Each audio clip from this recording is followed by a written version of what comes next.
Soma's baking and cooking থেকে আমি সোমা বলছি। আজ আপনাদের সাথে শেয়ার করছি একটা বরবটি দিয়ে এবং চিকেন দিয়ে একটা রেসিপি। শুনে হয়তো আশ্চর্য হচ্ছেন, বরবটি দিয়ে চিকেন দিয়ে কি করে হয়, কিন্তু ভীষণ ভালো একটা রেসিপি, একদম নতুনত্ব একটা রেসিপি। রুটি পরোটা দিয়ে মেনলি এটা ভালো লাগে খেতে, তবে ভাত দিয়েও ভালো লাগে না তা না, ভাত দিয়েও ভালো লাগে। আর চিকেনের সাইজগুলোকে খুব ছোট করে নিয়েছি, বরবটি আলু সবকিছুই কিন্তু ছোট করে নিয়েছি, কেননা যাতে একটু মাখো মাখো মতো হয় এবং রুটি পরোটা দিয়ে খেতে কিন্তু তাহলে বেশি ভালো লাগে। তাহলে চলুন দেখে নিই কি করে বানালাম। এখানে 200 গ্রাম বোনলেস চিকেন নিয়েছি। চিকেনটাকে প্রথমে ছোট ছোট করে কেটে নিচ্ছি।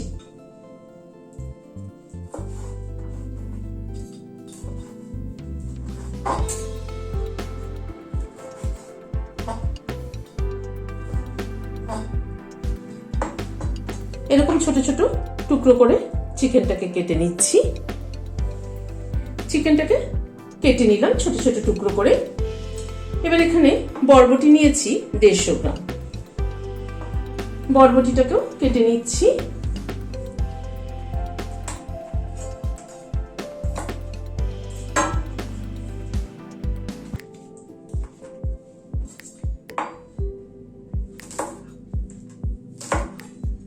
বরবটিটাকে এরকম টুকরো টুকরো করে কেটে নিচ্ছি।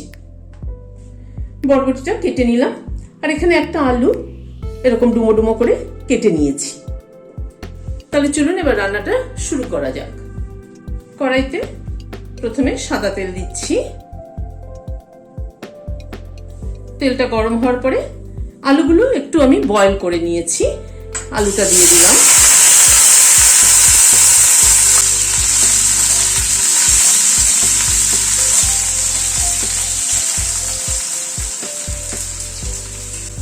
অল্প একটু নুন ছড়িয়ে দিলাম।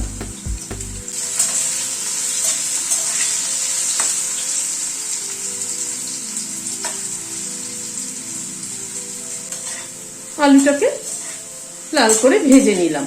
আলুটা যেহেতু আমি সেদ্ধ করে নিয়েছি, সেই জন্য আগে আলুটাকে ভেজে তুলে রাখছি, কারণ তরকারির সাথে যদি কষাতে থাকতাম তাহলে কিন্তু গলে যেত। আলুটাকে তুলে নিচ্ছি। তুলে নিলাম আলুটা। আলুটা তুলে নেওয়ার পরে ওই তেলে একটা তেজপাতা ফোড়ন দিলাম, হাফ টিএসপি সাদা জিরে ফোড়ন দিলাম। গ্যাসের ফ্লেমটাকে কিন্তু একদম কমিয়ে রেখেছি। এখানে 2টো পেঁয়াজ কুচি করে কেটে নিয়েছি, সেটা দিয়ে দিলাম।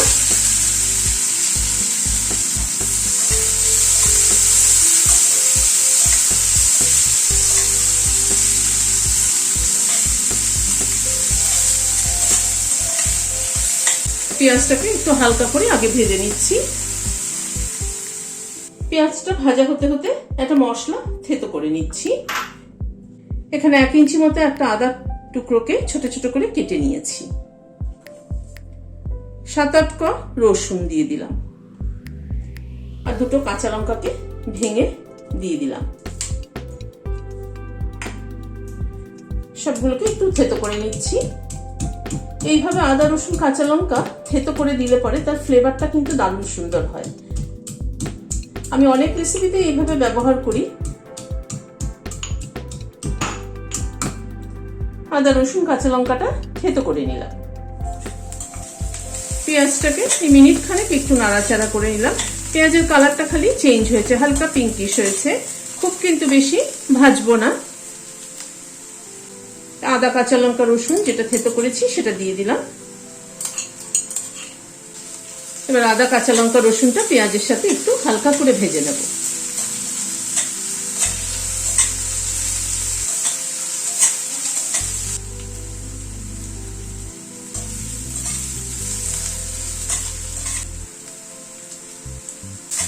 আদা কাঁচা লঙ্কা রসুনটাকে একটু হালকা করে মিনিট খানেক মতো ভেজে নিলাম। এবার কিছু গুঁড়ো মশলা অ্যাড করছি। ধনের গুঁড়ো 1 চামচ দিলাম উঁচু উঁচু, হলুদ দিলাম half tsp, Kashmiri red chilli powder দিলাম হাফ টিএসপি, রোস্টেড জিরের গুঁড়ো দিলাম হাফ টিএসপি। আমি ধনের গুঁড়োটাও যেটা ইউজ করেছি সেটা কিন্তু রোস্টেড ধনের গুঁড়ো। নুন দিলাম হাফ টিএসপির একটু বেশি। 1/4 টিস্পুন মতো গরম মশলার গুঁড়ো দিলাম। এবার পেঁয়াজের সাথে গুঁড়ো মশলাগুলো একটুখানি নাড়াচাড়া করে নেব।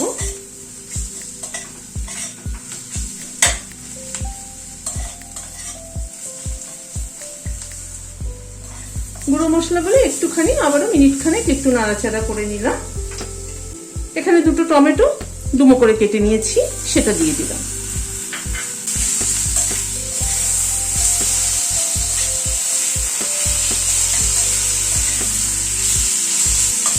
টমেটোটা দিয়ে একটু নাড়াচাড়া করে ঢেকে দিচ্ছি, টমেটোটা একটু তাড়াতাড়ি সফট হয়ে যাওয়ার জন্য। মিনিট 2 মতো একটু ঢাকা ছিল, ঢাকাটা খুললাম। টমেটোটা একটু ভেঙে ভেঙে দিচ্ছি।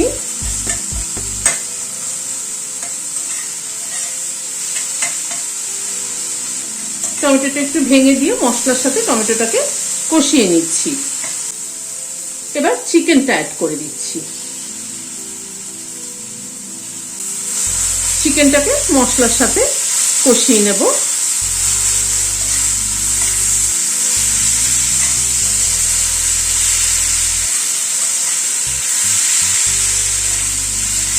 চিকেনটা একটু ঢেকে দিচ্ছি, গ্যাসের ফ্লেমটাকে কমিয়ে দিচ্ছি। মিনিট 2 মতো ঢাকা ছিল, ঢাকাটা খুললাম।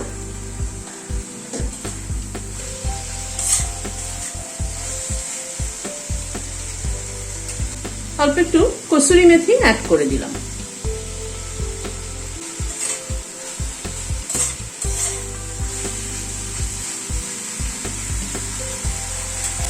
এবার বরবটিটা অ্যাড করে দিচ্ছি।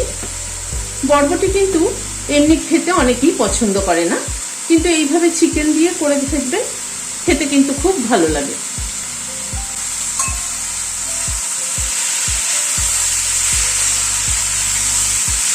বরবটিটাকে মশলা ও চিকেনের সাথে মিশিয়ে দিচ্ছি।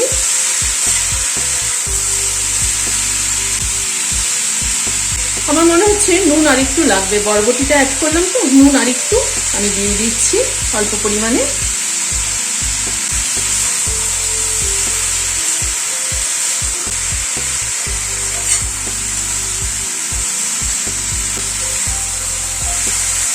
এবার বরবটিটা দিয়ে আরেকটু ঢেকে দিচ্ছি। গ্যাসের ফ্লেমটাকে মিডিয়ামে রাখছি। মিনিট 5-7 মতো ঢাকা ছিল, ঢাকাটা খুলছি।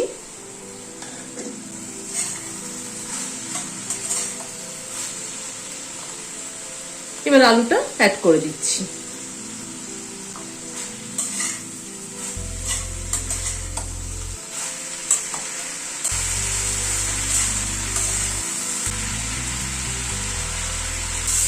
সবগুলোকে আবার একসাথে একটু কষিয়ে নিলাম। এবার একটু গরম জল অ্যাড করে দিচ্ছি। অল্প একটু জল অ্যাড করলাম, কারণ এটা একটু মাখো মাখো মতো হবে।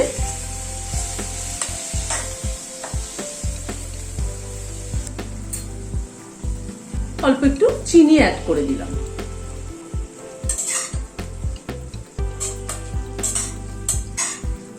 ঝোলটাকে আরেকটু শুকিয়ে নেব। এটা একটু গা মাখা মাখা হলে রুটি পরোটার সাথে খেতে কিন্তু খুব ভালো লাগে। এবার একটু নুন মিষ্টিটা চেক করে নিচ্ছি, একদম ঠিক আছে। লাস্টে একটু কসুরি মেথি আবার একটু দিয়ে দিচ্ছি। এই লাস্টে কসুরি মেথি দেওয়াতে ফ্লেভারটা কিন্তু বেশি সুন্দর হয়। মানে মশলা কষানোর সময় তো একবার দিয়েছি, কিন্তু লাস্টেও একবার একটু ছড়িয়ে দিলে ফ্লেভারটা অনেক বেশি ভালো হয়। মিশিয়ে দিলাম কসুরি মেথিটা। গ্যাসটা বন্ধ করে দিচ্ছি, দিয়ে ঢেকে দিচ্ছি স্ট্যান্ডিং টাইম 5 মিনিট। গরম গরম রুটি পরোটার সাথে কিন্তু এরকম একটা বরবটি দিয়ে চিকেন দিয়ে একটা তরকারি কিন্তু দারুণ লাগে। এমনি বরবটি আমরা অনেকেই হয়তো পছন্দ করি না, কিন্তু এইভাবে বানিয়ে দেখবেন, আমার মনে হয় আপনাদেরও ভালো লাগবে।